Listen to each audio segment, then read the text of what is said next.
ठीक है, कहानी जारी है। बच्चे किले से तो भाग गए, लेकिन उनकी जिज्ञासा शांत नहीं हुई। कुछ दिनों बाद वे फिर से किले की तरफ खींचे चले गए। इस बार वे रात में गए, उम्मीद है कि शायद भूत को देख पाएंगे। किले के अंदर घुसते ही एक अजीब सी ठंड हवा चलने लगी। उनके आसपास अंधेरा गहराता जा रहा था और हवा में किसी अदृश्य चीज की मौजूदगी का एहसास हो रहा था। दूर से हल्की हल्की हंसी की आवाज आ रही थी, जो कभी दूर होती तो कभी पास। छिपते छिपाते वे उस कमरे तक पहुंचे जहां बूढ़ी रानी से उनकी मुलाकात हुई थी।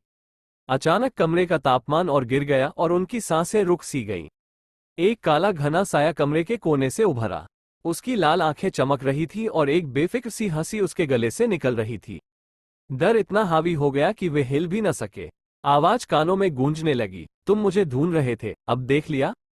उसी वक्त बूढ़ी रानी की आवाज कमरे में गूंजी, भागो बच्चों, भागो। जैसे ही बच्चों को उसकी आवाज सुनाई दी, उन्होंने अपनी सारी ताकत इकट्ठा की और भागने लगे।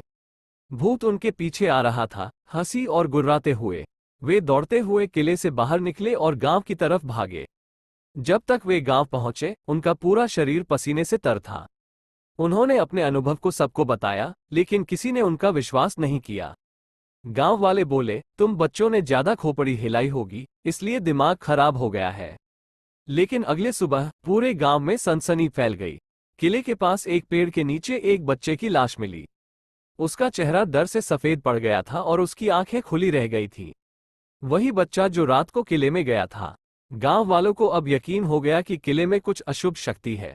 उस दिन के बाद से कोई भी बच्चा किले के पास जाने की हिम्मत नहीं करता।